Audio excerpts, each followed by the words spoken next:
Welcome to the 11th Judge Blab, where we are going to be going over the Eldritch Moon release notes.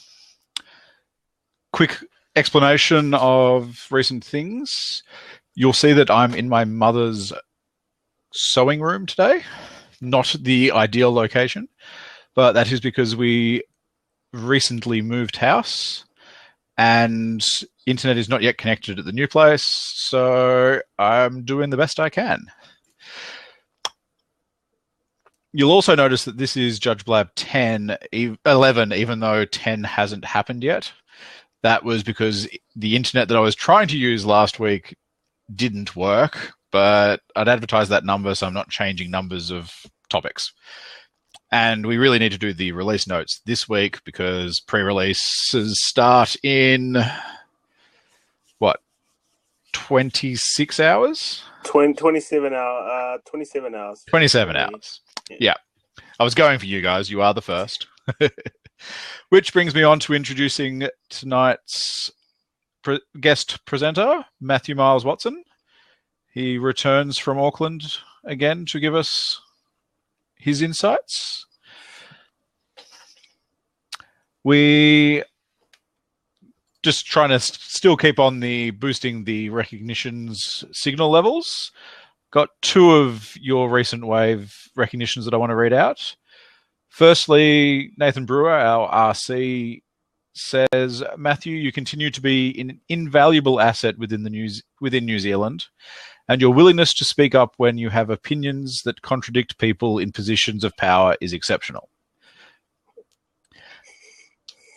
It's a strong trait of Australian and New Zealand, that one.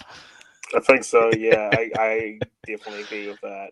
I've seen that same comment be passed about Nathan and before him about, I'm pretty sure I've seen it commented on James McKay when he was still active and a big part of the community.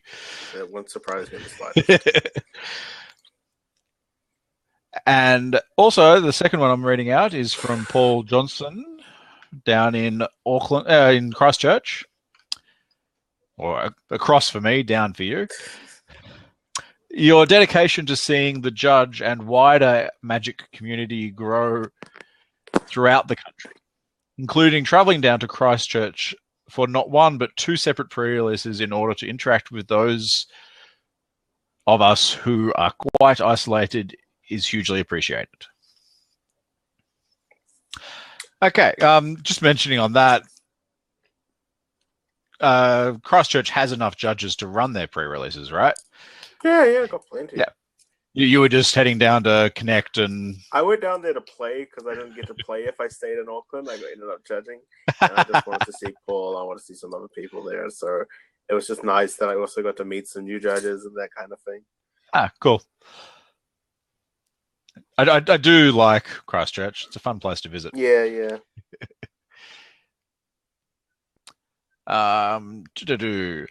Those of us viewing live now can notice there's a third little window to click to get a quick link straight to the release notes, which you may wish to read along with a bit as we go through things. So first up, we have the great big surprising mechanic in this set that sort of helps break some rules that were foreshadowed in Unglued back in last century.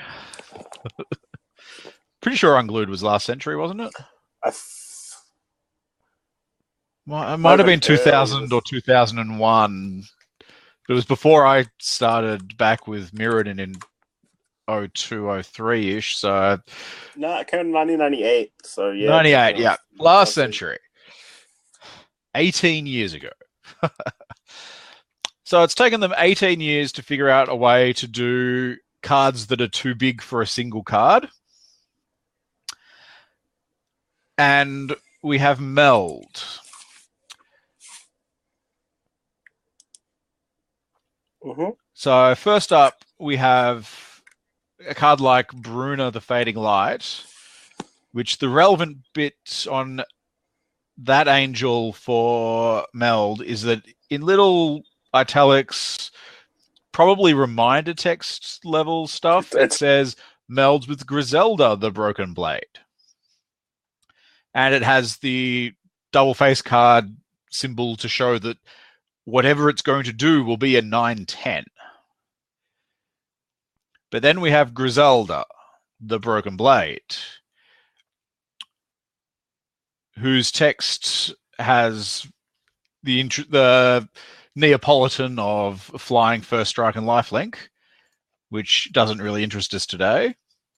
But then it has, at the beginning of your end step, if you both own and control Griselda, the Broken Blade, and a creature named Bruna, the Fading Light, exile them, then meld them into Brizella, Voice of Nightmares. So that text sort of, it has a few writers that we'll get into later, but it sort of reads the same as the Origins Flipwalkers or Transform Walkers, where you're going to exile them and then do something and they come back different. And then when you do that melding, you're going to turn both cards over. You're going to as if you were transforming them, but this is in no way transform. You turn them upside down, and I notice that Matthew has been disconnected somehow. And he should be back now. Sorry. It's all right. I have less screens in front of me than I intend to usually, so if I'm reading the release notes, I can't see that you're missing. Yeah, it just dropped me for no apparent reason, and then yay. Okay. I guess you heard most of what I was... Yes, yeah. Except it's Gazella, not Gazelda. There's no I was saying, so you know where I'm roughly up to. Yeah, Gazella. Yeah. Gazella into Brizella, Voice of Nightmares. Yeah. And we really should just take a few moments to look at that art. Yeah. That is some Eldrazi angel action happening. Yeah. It's very good art. It's some of the better art I've seen in a long time, I think. It's sort of a pity that there wasn't room to leave horror in the creature type. Yeah. Like, definitely. calling it an Eldrazi angel, I think it needs more scary, weird freakiness in it than that. Yeah. So, yeah, you turn the cards upside down and on their side, and they join up to make one big oversized card. Mm-hmm. A lot like BFG from Unglued. Yes. Except a 9/10 isn't that big, and this isn't really about the card being too big to fit in a card. It's about representing the flavor of Emrakul fusing things together. Mm-hmm. And I'm sure if they hadn't have used fuse a few sets ago, fuse might have been the keyword they used here. Mm-hmm. Yeah, definitely. Although probably not, because fuse... No, they tried it. The words that are more grokkable and easy, they want to leave for things that they'll do again. Mm-hmm. They're not going to do meld often. No, not for a long time. Though then again, the same argument will probably be made for split cards.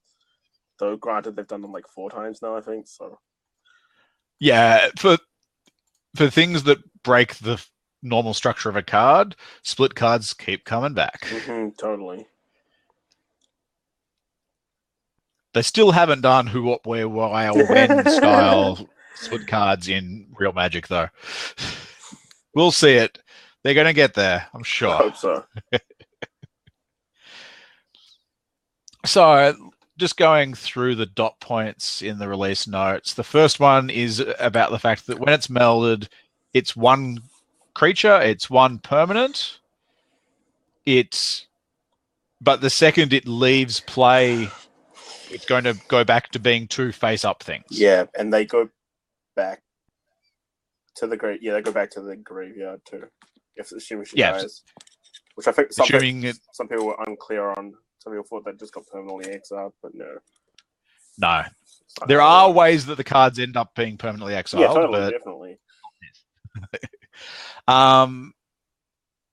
Yeah, although they look similar to double-faced cards, they are not double-faced cards. They don't transform. Attempting to transform them will do nothing. Yeah. They do not have a back face. If we're going to refer to something like that, they have a melded face. Mm-hmm. Yeah, that seems like a good way to put it. But I don't think that's an official term, but it's a grokkable term. It's a perfectly cromulent term.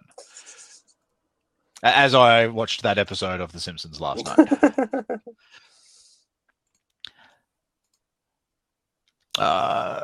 So yeah, one card of each pair of meld cards will instruct you to exile the 2 cards and meld them. They refer to cards by name when doing that. If you control more than one with that name, you pick one.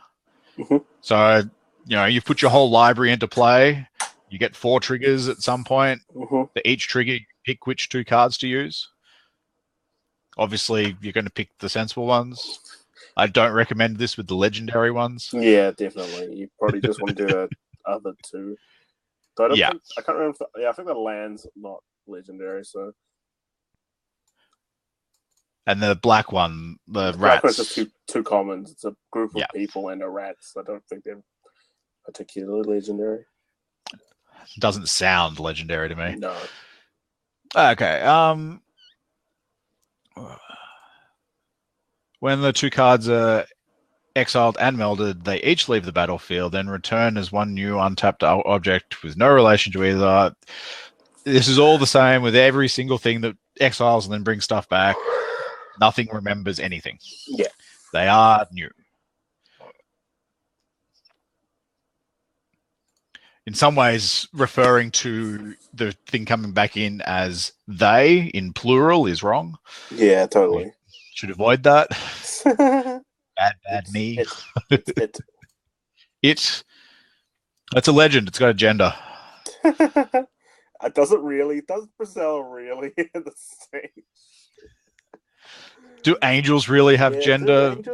On most planes, they don't reproduce through gendered means, but they're all female too, in Magic at least, except for like 1 or 2. They're always female though. Same with demons always being male. Yeah, it's I'm with all of the progressive stuff they're doing recently. Yeah, why haven't they kiboshed that completely?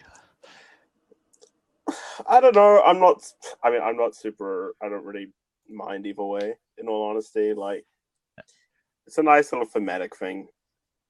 Yeah, more, but every plane you get a new theme. Mm-hmm. So why can't the next new plane we go to have mixed gendered angels and mixed gendered demons? Like I said, I have no issue with it, but it's up to them. Yeah, it is up to them.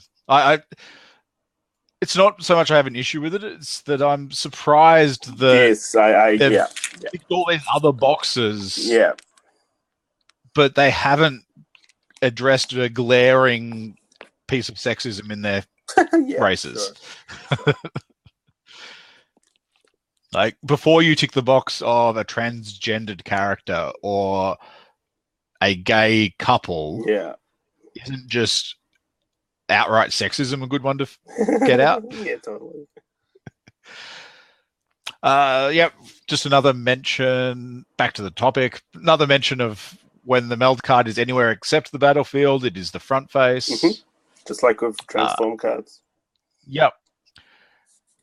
When the melded thing is on the battlefield, it only has the characteristics of its combined back face.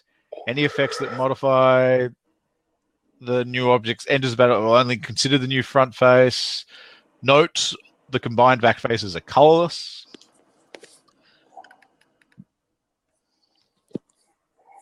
And as we were mentioning, they don't reference the front face at all. The converted mana cost for the melded permanent is...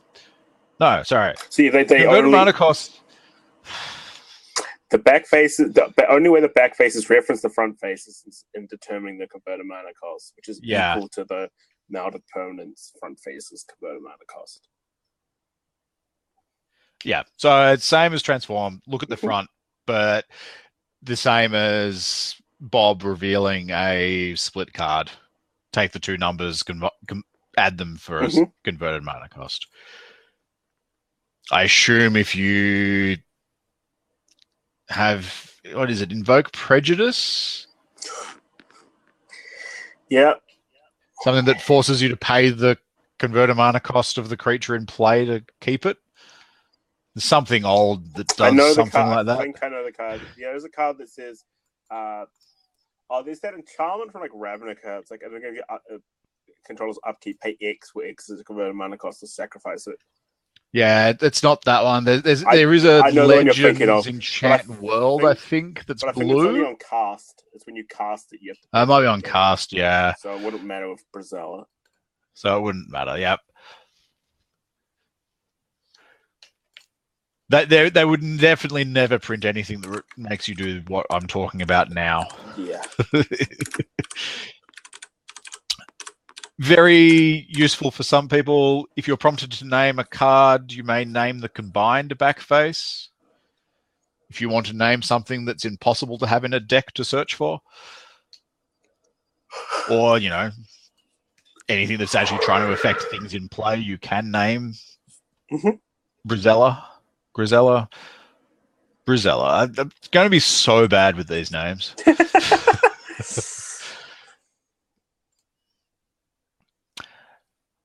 And importantly, even in limited for this format, if an effect moves a melded permanent to a new zone and then affects that card, it affects both cards.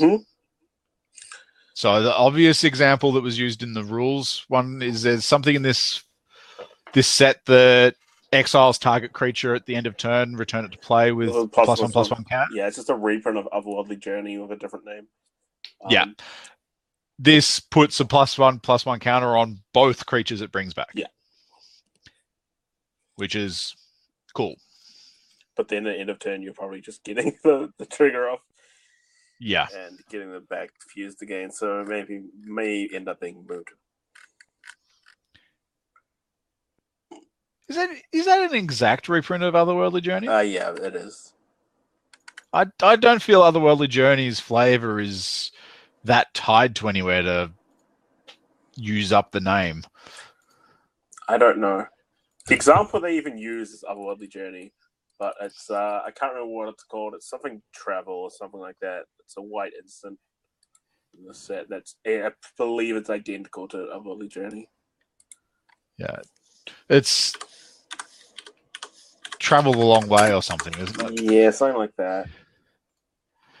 Okay, so if it was short, we'd read out the complete rules for it. Yeah, totally. But it looks like it's about 3 pages of text on my screen here. It's a lot. It ain't so I'd love to open it up to anyone watching to ask us any questions about Meld. Go on, Alan. Give us a question. Yeah, Alan, please. The card is called Long Road Home. Long Road Home. It has identical text. Yeah. It even says... Oh, no, the Otherworldly Journey is arcane, isn't it? Oh, yeah, actually, that's probably it, right? That must be it. Yeah. Duh.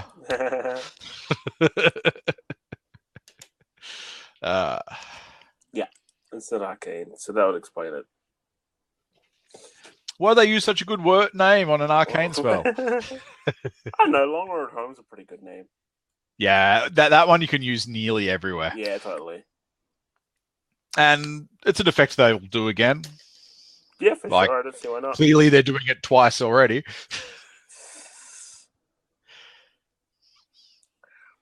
TikTok, Alan. TikTok. I don't think we're getting any questions, unfortunately. I don't think we are, yeah. I don't think Meld is really that hard to understand, in all honesty. It's more, what happens if I bounce this to my opponent's hand? They just get both of them back. And how does it work with commanders? if half of the card is your commander, the whole thing's your commander. I'm annoyed they didn't put that in the release notes. It is in the release notes. Is it? Yeah, it's. Where is it? It's somewhere in there. I read it earlier. It's in the card-specific notes for it. Yeah. I knew it was in there somewhere. Yeah, so card-specific notes for this Meld pair is effects that increase or reduce the cost to cast a spell don't affect the spell's converted mana cost, so they won't change whether Brizella's last ability restricts spells from that spell from being cast. Yeah, I'm going through all three of them just for the sake of it. For spells with X in their mana cost, use the value chosen for X to determine if the spell's converted mana cost is 3 or less. For example, your opponent could cast Burn from Within, a spell with mana cost XR, with X equal to 3, but not equal to X equal to 2. For those wondering, the ability on Brizella is your opponents can't cast spells with converted mana cost 3 or less. In a commander game, your commander may be Bruna, the Fading Light, or Gisela, the Broken Blade, and the other may be in your deck. If they meld into Brizella, Voice of Nightmares, Grizella will also be your commander. But if Brizella leaves the battlefield, only the card chosen as your commander at the start of the game may be put into the command zone. Mm-hmm. I'm surprised they needed that last bit. But, players... I'm so not surprised. I'm so not surprised at all. So, yeah. Okay. Let's move on to the first of the two E's. We have Emerge as a new keyword. It's quite the emergent ability. No? Can I read out the official rules for it? I think you can. Yeah. 702.118 Emerge. 702.118A. Emerge represents two static abilities that function while the spell of Emerge is on the stack. Emerge cost means you can cast a spell by paying cost and sacrificing a creature rather than paying its mana cost, and if you chose to pay the spell's Emerge cost, its total cost is reduced by an amount of generic mana equal to the sacrificed creature's converted mana cost. Paying a card's Emerge cost follows the rules of paying alternative costs in Rules 601.2b and 601.2f through H. 702.118b. You choose which creature to sacrifice as you choose to pay a spell's Emerge cost, and you sacrifice that creature as you pay the total cost. Woo! So the thing that was confusing me about this mechanic was whether or not it would reduce it by the colored component as well, but obviously not, because it's looking for the converted mana cost. Yeah. If you had read the what is it, the mechanics update they give at the start of the season? Yeah. I think I skipped it. Spell it out in there. Yeah, because all I cared about was all the the spoilers, and I just read those on a different site, so I skipped it this time around. It's worth reading that one. Yeah. I imagine sometime we're going to do one of these blabs where the release notes haven't come out yet, and we're just doing it off that. That'll be fun. And you get about 80% of it. Probably, yeah. It's the things that you get wrong, or more than the things you miss, I think. It's trying to not go outside what they said. Yeah, totally, yeah. But yeah, then it's like, does Meld let you... What happens with the commander in Meld? Yeah, like, I think that's the big one. I don't know. So yeah, it's really simple as long as you think of it as only reducing the colorless. Yeah. I don't know how they got so many points out of this. What do they got? Yeah. Stuff about back-facing cards, like double-face cards, and Spells are still colorless, even if you're paying a colored alternate cost. CMC remains the thing in the corner no matter what. Yep, that's always been true.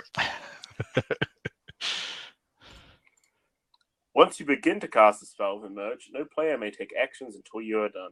Notably, opponents can't try to remove the creature you wish to sacrifice. That's a really important one, I think. Yeah.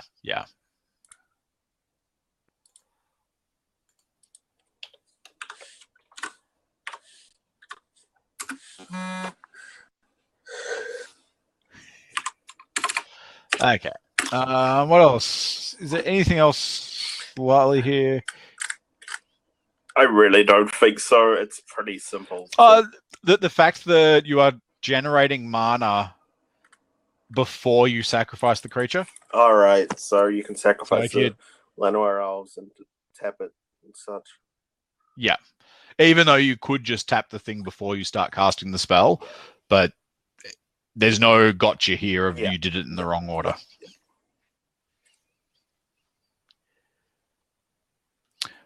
Okay, let's ratchet it up towards the end. Is that a bad enough pun on Escalate? I didn't get it, so yes. It must be pretty ratchet bad. up, Escalate? Yeah, no, I got it after you pointed it out. Yeah.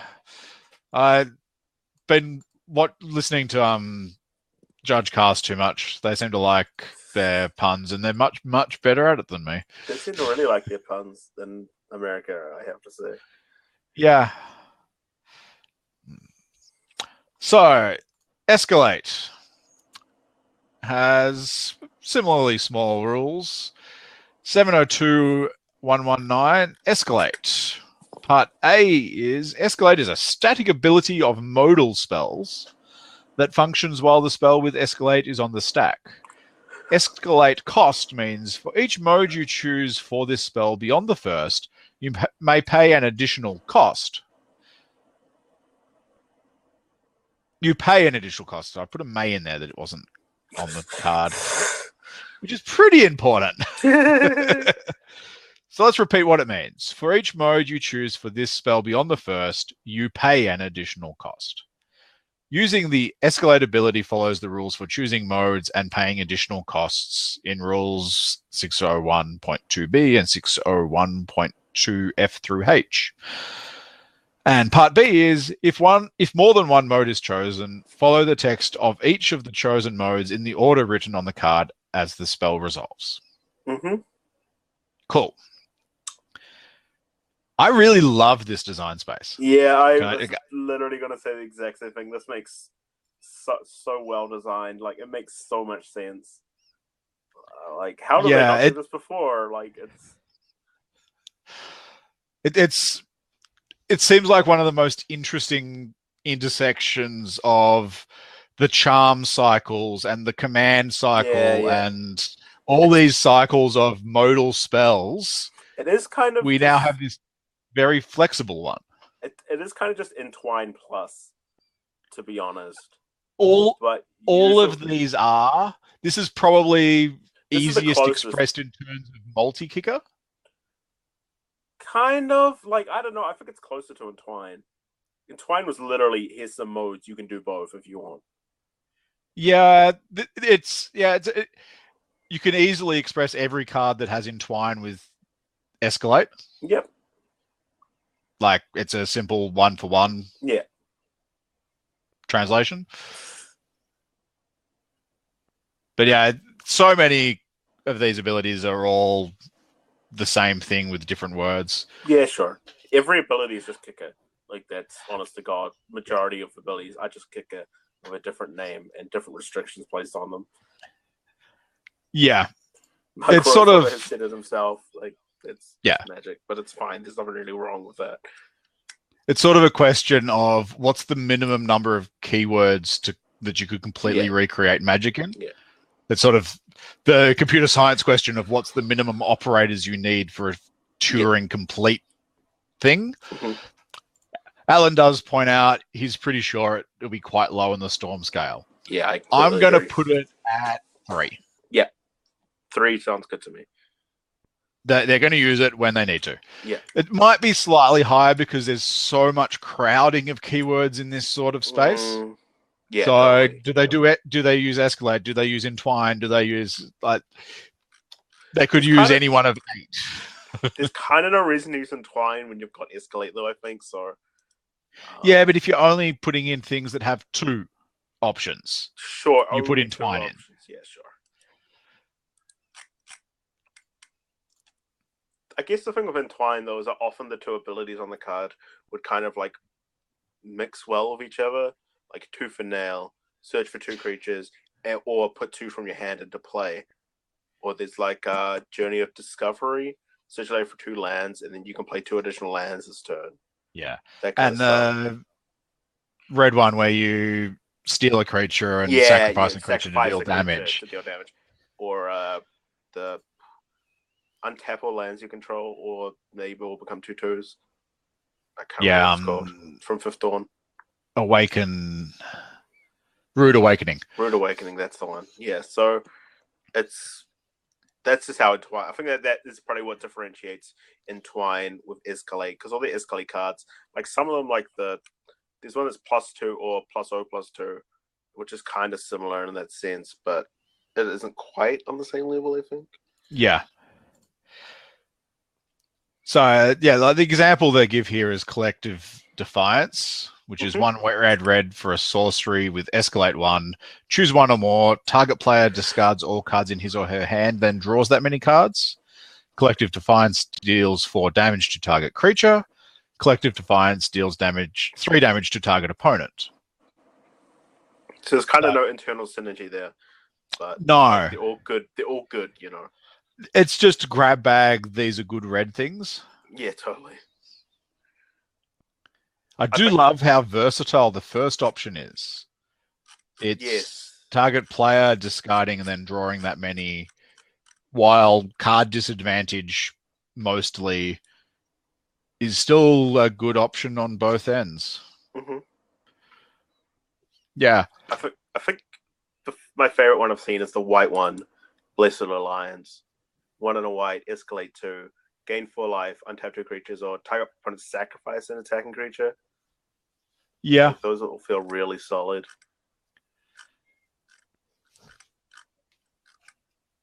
I like that, even though this is the first time they've used this particular keyword, because it's such a common keyword area, they've felt complete license to go to the more interesting options with it. So it's one of the black ones has sacrifice a creature is the Escalate cost. Yeah. I believe. I'm sure I saw that.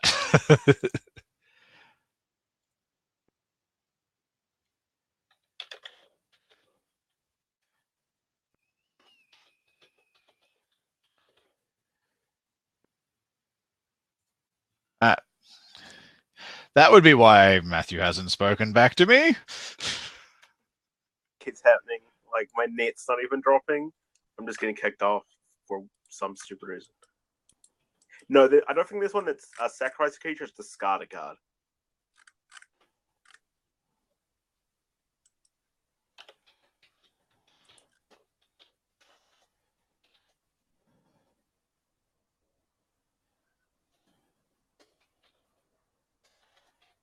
Gareth, you there? Yeah, I am here. I'm sorry. Okay. I was trying to search the release notes for whatever that would be, but it's not in the release notes. I don't think it's in Gatherer yet, is it? Yeah, actually it is. It came up in the Gatherer day or two ago. Ah, cool. So I think that's all the mechanics. That is all the mechanics.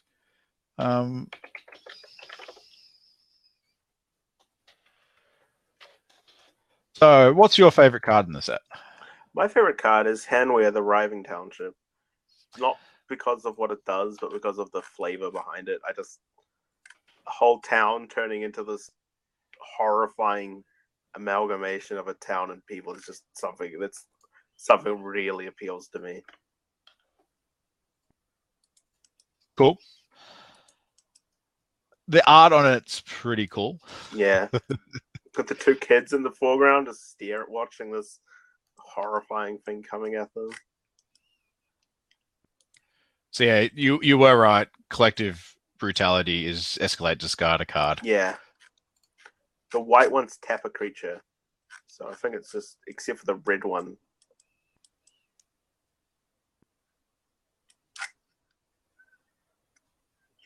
And so, Gareth, what is your favorite card in the set?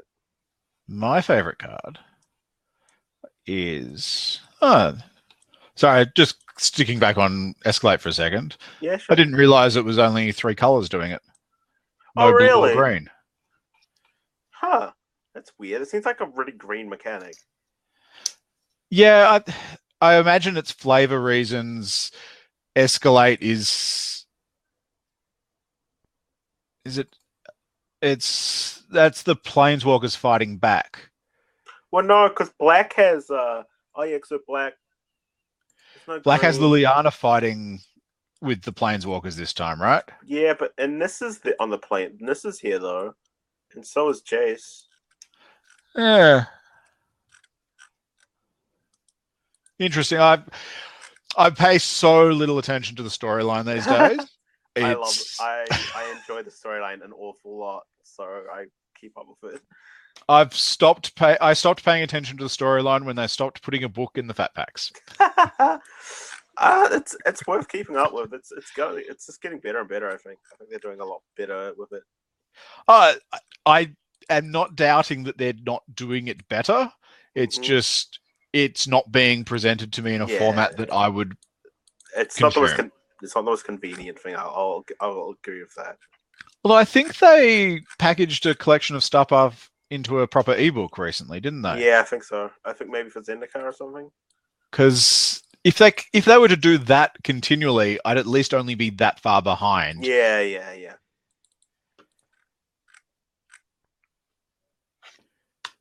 Alan's saying humans and vampires. I'm assuming that's because that's who's escalating. Well, yeah, maybe. Maybe. Yeah, that makes sense.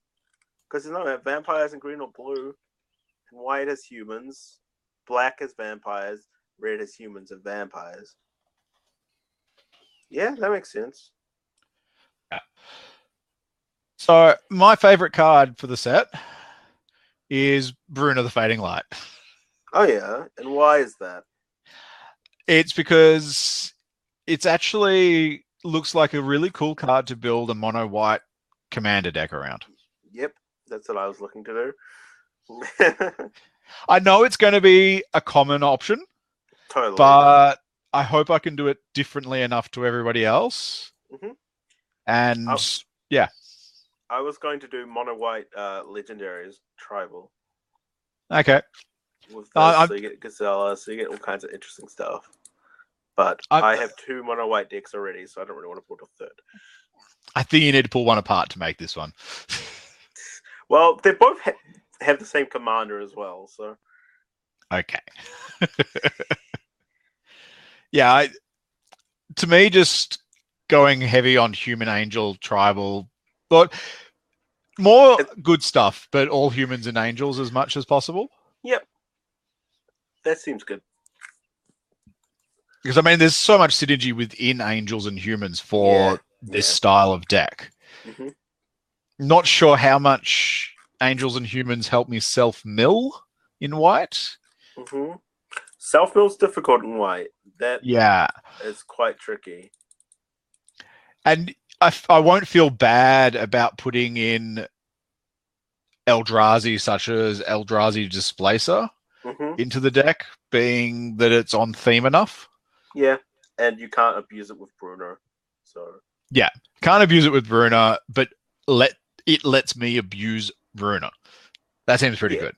Sure. So yeah, that's why and what my favorite card in this set is thus far.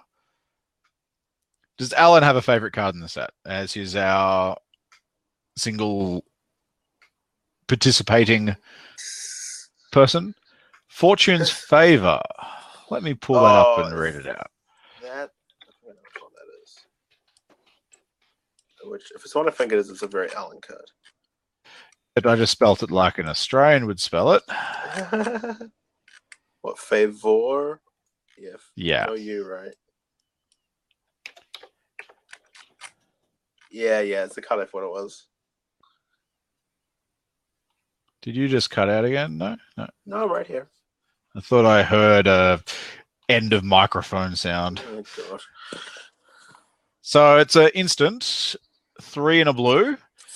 Target opponent looks at the top 4 cards of your library and separates them into face down pile and a face up pile. Put 1 pile into your hand and the other into your graveyard. Oh, that's amazing. I love it. It's fact or fiction, but with hidden information. Hidden information. It's very cool. I like it quite a lot. Like, what mind games can you play with putting up 1 card face up that looks good, and 3 cards face down that might have the awesomeness in it? Yeah. Seems fun. That looks super fun. I think Alan's. Yeah, I'm agreeing with Alan. Yeah.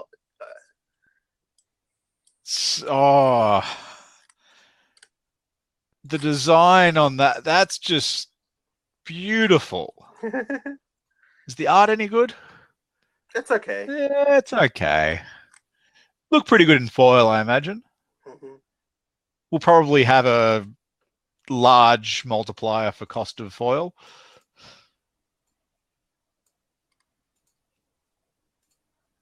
Yeah. Well, anyway, that is the end of our scheduled content tonight. Cool. Thank you for joining us, Matthew. No problem. Anytime. I hope to see this huge crowd back next week as we discuss what the teams do at a GP. I'll try and be here in the audience at the very least. Cool. Feel free to jump into the chat if you have something interesting to say at any point, as should everybody. Until then, goodbye.